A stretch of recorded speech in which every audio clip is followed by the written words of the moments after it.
Dr. Osterholm, in reading the op-ed that you and some of your other colleagues put together, I was really struck by right up top where you say, and I'm going to quote it here, we are nearly 3 years into the COVID-19 pandemic, a health crisis so long, disruptive, and deadly, it should have transformed the country's preparation for the next public health emergency.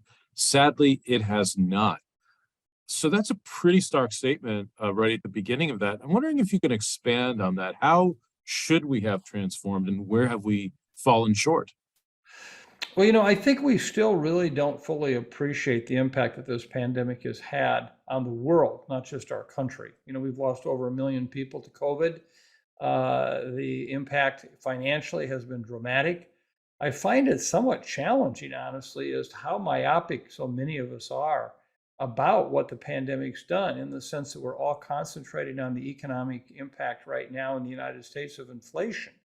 And, it surely has been front and center in all the political discussions of the recent weeks.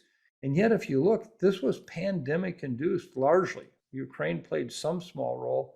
And there are countries around the world right now, Argentina, 70% inflation rate. Look what's happening in the EU. Look what's happening in Asia.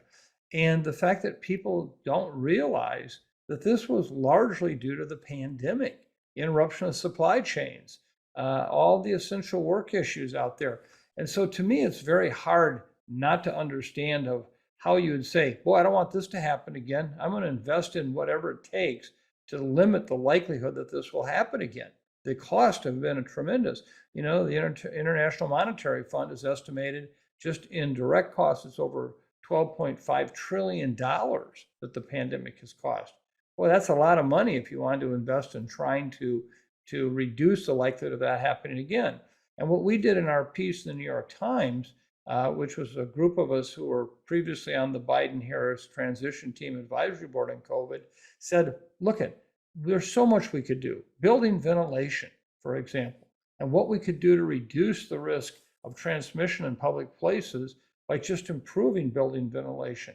What we could do if we had better kinds of masking, ones much more comfortable, ones where people can feel the confidence if they wore them that they could really do a lot to reduce the risk of transmission.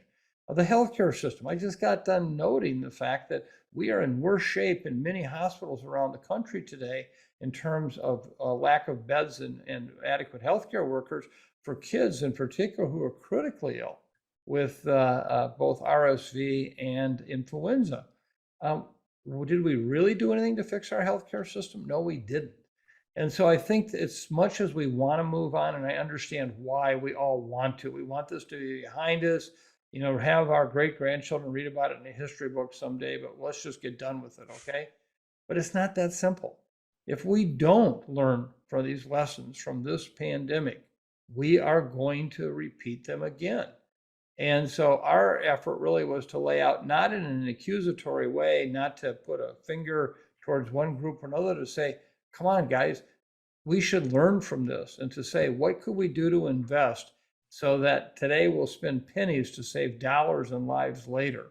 And we just don't see that discussion taking place anywhere.